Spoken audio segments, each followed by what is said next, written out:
Kaya raga, pagdating dito sa pagsakay sa Mezzi Publici, ito ay matagal ko nang sinabi, mga ilang taong ko na rin pinopromote. Babanggitin lang natin in light dito sa nangyari na ito.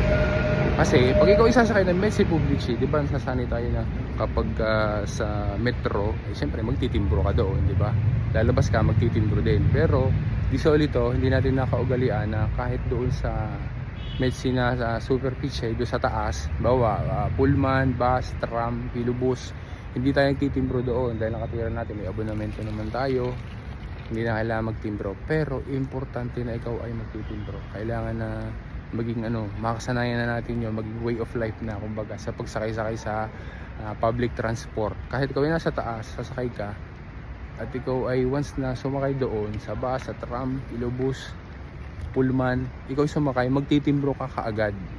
Kasi hindi natin masasabi pagka nagkaroon ng aksidente, slight man yan o ganito kagrabe.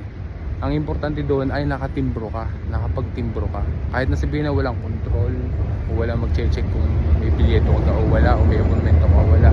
Lagi kang magtitimbro dapat para naka-record doon sa sistema nila na nung oras na iyon at sa public transport na yon ay ikaw ay sumakay dahil nagtimbro ka, para just in case may mangyaring aksidente, slight man o ganyang kagarabe, ay may record ka doon at para doon sa asikurasyone kung ikaw ba ay dapat na mabibigyan ng compensation dahil na aksidente ka, diba, para sa pagpapagamot yun. Pag ikaw ay nagtimbro at may record na ikaw ay sumakay, laging melyo yun na ganun ang mangyayari.